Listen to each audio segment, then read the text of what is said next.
4. 딸 친구 성폭행 뒤 살해. 이영학의 딸 이하연은 여중생 살해 사건의 공범으로 가담했습니다. 그녀는 단순히 아버지의 명령을 따른 것이 아니라 적극적으로 범행을 덮고 자발적으로 참여했습니다. 이 사건은 단순한 살인이 아니라 철저하게 계획된 범죄였습니다. 철저히 계획된 범행. 이영학은 딸의 친구였던 김양을 범행 대상으로 삼았습니다. 그 이유는 김양이 죽은 아내 최미성과 닮았기 때문이었습니다. 범행 하루 전 이영학은 딸에게 친구에게 수면제를 먹이라고 지시했습니다. 처음에는 딸이 실수로 자신도 수면제를 조금 섭취했지만 그녀는 당황하지 않고 아빠가 원하는 이라며 더 강한 약을 김양에게 먹이려 했습니다. 결국 이영학이 평소 복용하던 수면제를 영양제라고 해서 김양이 마시도록 했습니다. 아버지에게 세뇌된 경찰 조사에 따르면 이하연은 아버지를 절대적으로 신뢰했습니다. 아빠가 없으면 나는 죽는다. 아빠와 약속한 계획이 틀어지면 안 된다. 아버지를 위해 무엇이든 할 수 있다. 그녀는 자신이 하는 행동이 범죄라는 인식조차 없었고 아버지를 절대적으로 신뢰하며 행동했습니다. 이영학이 김양을 집으로 데려오라고 지시할 때 그는 딸에게 이렇게 말했습니다. 엄마를 대신할 사람이 필요하다. 즉 친구 김양이 김이 집에서 어떤 일을 겪게 될지 딸도 어느 정도 알고 있었을 가능성이 큽니다. 살인과 시신 유기. 김양이 집에 오자 이영학은 그녀에게 더 많은 수면제를 강제로 먹이고 그녀가 의식을 잃자 딸과 함께 지내는 공간에서 딸 친구를 성추행을 시작하였습니다. 심지어 수면제에 취해 자고 있는 김양을 성인기구를 사용하여 추행하였으며 이 과정에서 주사기로 수면제를 재차 투여하기도 하였다. 김양이 깨어나 소리를 지르며 반항을 하자 살해하기로 마음을 먹습니다. 젖은 수건으로 김양의 얼굴을 눌러 살해하려 했으나 사망하지 않은 확인하고 넥타이로 목을 졸라 살해하였습니다.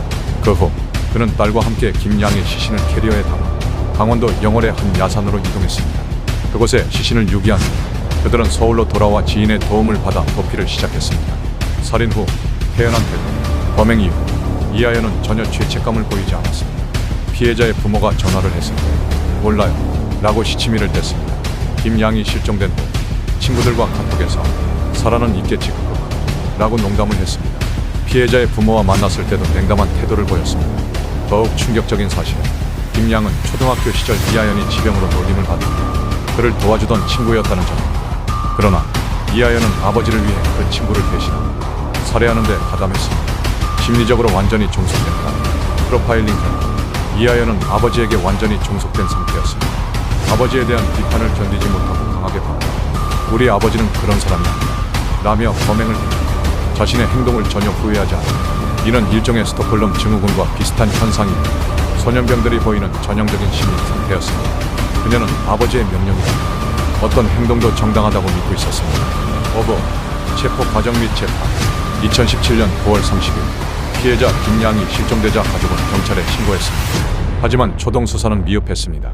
김양이 마지막으로 연락한 친구 이영학의 딸 이하연이라는 사실이 확인되었지만 경찰은 단순 가출로 보고 적극적인 수사를 하지 않았습니다. 10월 1일 경찰이 실종된 김양의 동선을 추적하던 중 그녀가 이영학의 집에 들어간 이후 나오지 않았다는 CCTV 영상을 확보했습니다. 이후 경찰이 본격적인 수사를 시작하면서 이영학과 그의 딸은 도피를 준비했습니다.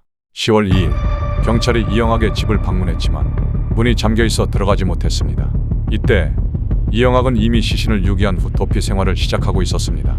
10월 4일 경찰은 김양이 이영학의 집에서 나온 흔적이 없다는 사실을 확인하고 사건을 실종 사건에서 강력 사건으로 전환했습니다.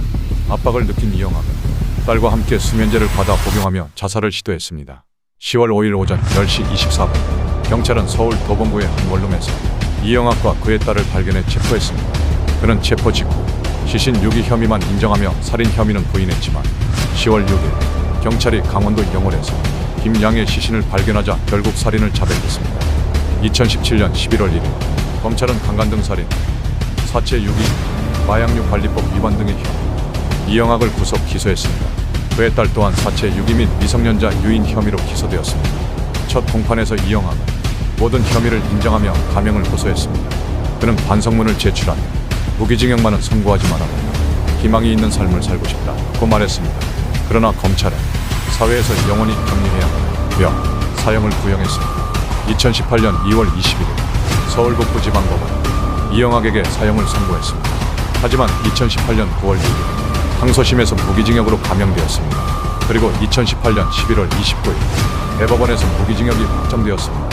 이영학은 결국 가석방 없는 종신형을 복역하게 되었습니다. 그의 딸 그리고 그 후 이영학의 딸 이하연, 장기 6년, 단기 4년의 징역형을 선고받고 복역했습니다.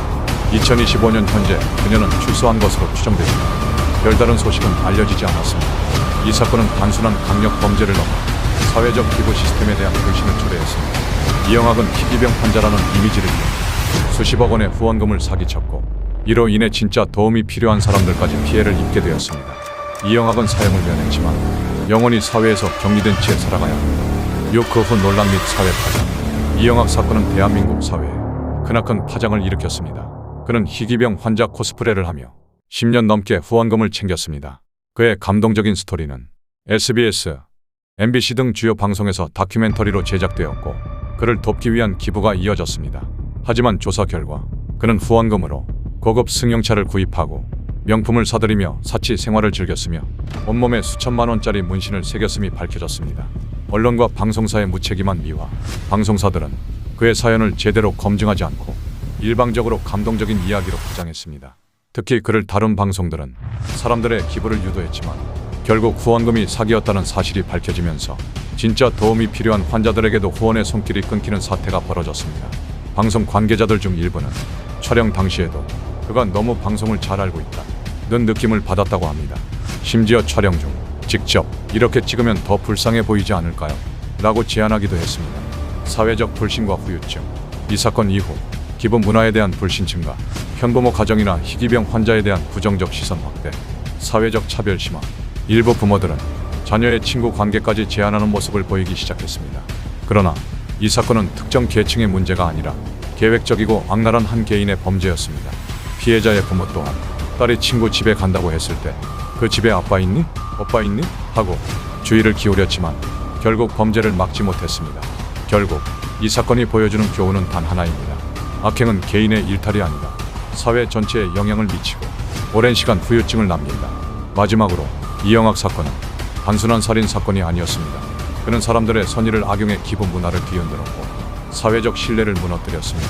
결국 무고한 생명을 앗아갔습니다. 그는 사형을 면했지만 그의 이름은 대한민국 범죄사에서 영원히 지워지지 않을 것입니다.